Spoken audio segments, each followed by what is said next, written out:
So we're back with another review for The Walking Dead Season 11. This is for Episode 3, and this episode is called The Hunted. I think it was a wasted opportunity to not call it Fear the Hunters, which by the comics was with the cannibals, which Terminus, but I think that would have worked better, or Something to Fear, which was also the introduction to Negan. Those titles would have worked a lot better because they never were used in the show. But if you haven't seen this episode, as well as the other two other episodes we saw in season 11, do not watch this review because this review is going to contain full spoilers for the entire season.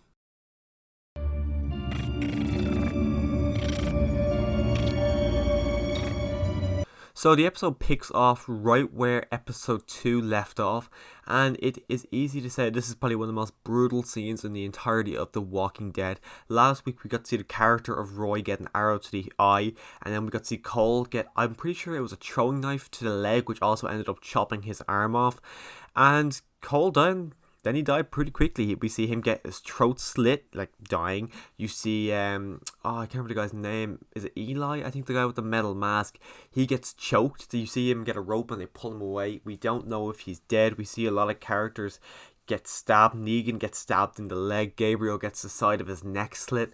So many people, everyone just doesn't know what to do. So they all just end up sprinting, running away. We see Daryl and Dog running off into the forest, and that's actually all we end up getting to see of Daryl in episode 3, but we just see our group literally just panic and everyone just gets the hell out of there, really showing us something that the Reapers are in fact something to fear. It's just the opening scene. I think it lasted, I'd say, more than likely 10 minutes long, and it was just honestly brutal, and I loved every second of it. It was great seeing our characters just so terrified. Even like you're thinking, okay, Negan's gonna be safe, Maggie's gonna be safe, and Daryl's gonna be safe. Everyone else, they could be all in harm's way. And then you see Gabriel getting slit his throat, or not his throat, his neck. I thought, okay, he's not dead.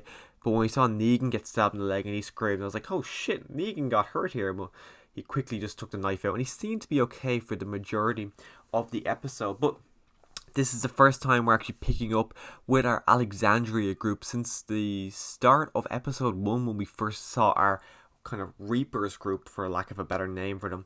We see them going off on their adventures. We haven't actually picked up again with the Alexandria group, and we pick up with them for a good portion of the episode. A lot of it is spent with Carol, and Carol wants to go out and try and get some horses to help out the community, try and get them so they can get horses to lift stuff up, rather than all the people doing it as if everyone is lifting up walls. To make horses be quicker. Aaron's like, we can't spend time, it's very hard to go out there and just get horses. He then mentions Buttons from season 5, the one that him and Daryl were trying to get back then, that actually ended up getting the walkers ended up killing it. When he said that, I was thinking, why is he saying bringing up Buttons when they've had horses before? So they've clearly had horses, so they clearly were able to tame the horses. So why is he saying it's so difficult?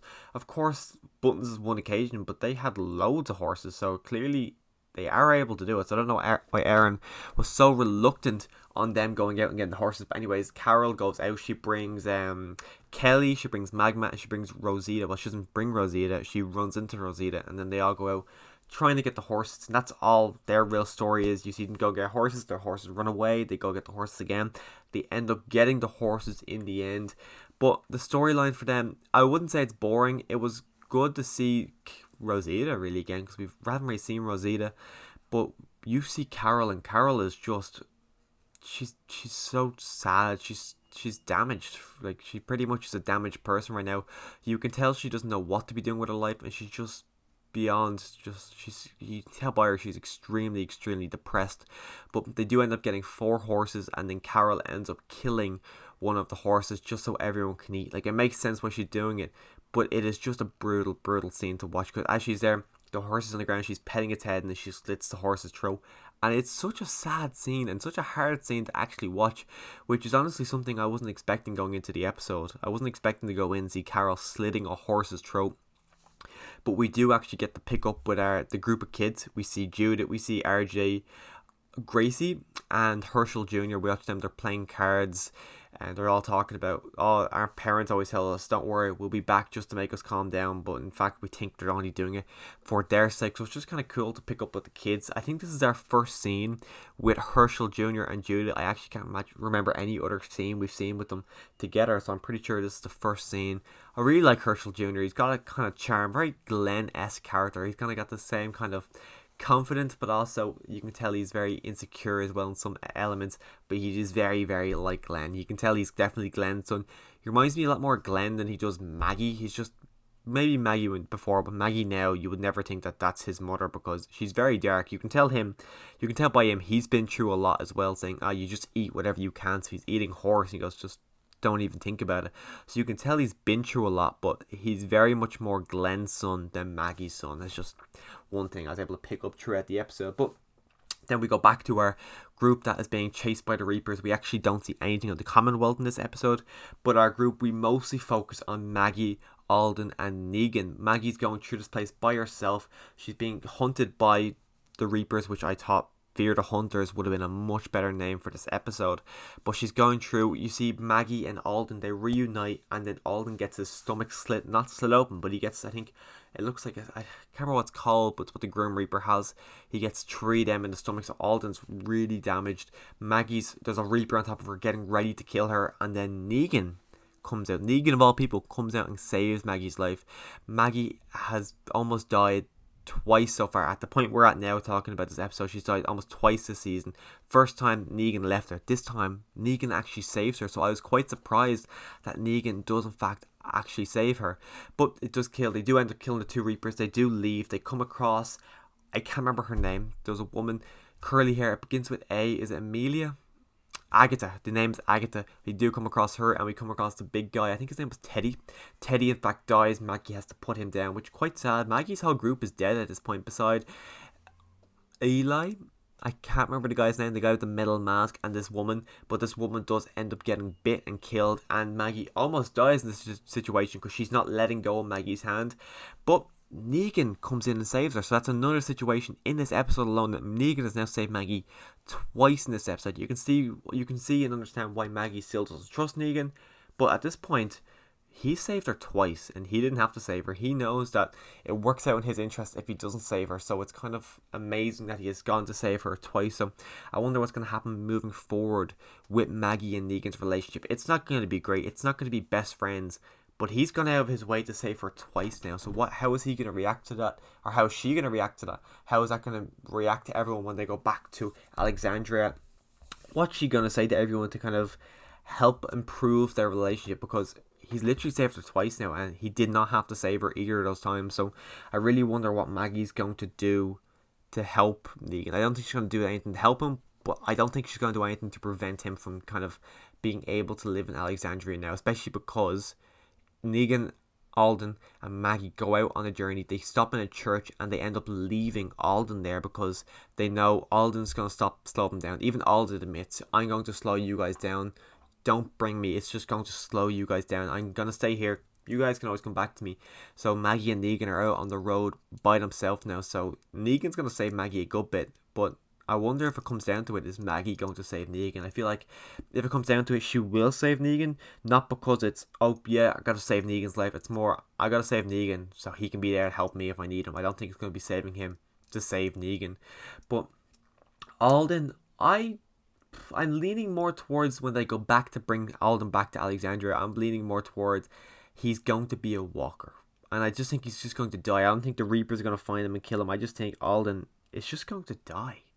Like his death, he even talks about, he's been kind of the moral compass at the moment.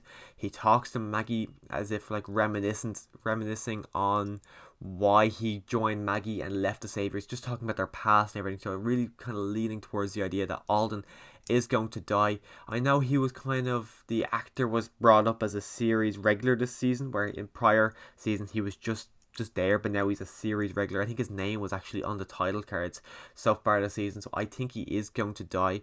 But even he's saying, and Maggie's like, oh, we can't leave you, we can't leave you. I'm looking at her saying, you literally left the kid to die. Last episode, she's saying, I think Alden even brings that up, where he's like, you left that kid to die, why can't you leave me? And she goes, he made his choice. Even Negan's saying, we gotta leave him. And she's saying, oh, this is so easy for you, isn't it? And then Negan's even looking at her. Negan shuts her down at one point, saying, just like, in I can't remember exactly what he says, but he pretty much says, like, fuck off, you've made decisions too, you know what decision has to be made, do not put this on me. Really, you guys know I love Negan, so it's great to see Negan really stand up for himself. But the way the episode ends, I'm excited, because it's going to be Negan and Maggie together. I doubt Maggie thought that when they left, that it would just be the two of them. I doubt Negan thought that when they left, it would just be the two of them. I didn't even think it'd be the two of them. But I'm really excited to see what the hell is actually going to happen with Maggie and Negan moving forward. They're going to save each other. I bet you there's going to be a situation where Negan has to save Maggie again. There's going to be a situation where Maggie is going to have to save Negan again. And I'm really excited to see what's going to happen moving forward. I wonder if moving forward in we're going into episode 4, I wonder if we're going to be seeing much of Maggie and Negan in episode 4, or if it's going to be a Daryl focused episode, because I have a feeling it could go either way. I would be happy with either of them. I'm really excited to see both of their stories moving forward. I'm more kind of expecting it to be Daryl's story moving forward, or not moving forward, just for episode 4, just because we didn't really get to see him. We didn't get to see anything of Daryl in episode 4, so I'm expecting it to be mostly focused on him, especially because I'm blanking. Her name is Leah. I just remembered there. Expecting Leah to show up in episode 4. I think that's been a kind of common knowledge now going into season 11 that she is going to be a Reaper, so I'm expecting Leah to show up in episode 4. I'm expecting Daryl to be reunited with Leah. I don't know how it's all going to play out, because I think it's been about a year and a half since they've seen each other. So I wonder how it's going to play out. If you want to hear my future thoughts on episode 11, episode 4 of episode 11, and just series 11 in general, make sure you click the subscribe button so you can come back and see my future thoughts on season 11, as well as series 7 of Fear the Walking Dead, which is actually coming back next month, which is just insane, because I feel like season 6 just wrapped up, which I don't even remember when it wrapped up, but I feel like it was fairly recent enough, which now I'm saying I think it was like April, May, which I don't know when season 11 wrapped up, or season 7 or season 6 of Fear the Walking Dead wrapped up. But if you want to hear my thoughts on season 11, as well as series 2, which is also final season of World Beyond, make sure you click the subscribe button so you can go back and see all my future thoughts on all Walking Dead universe content. And as always, thanks for watching.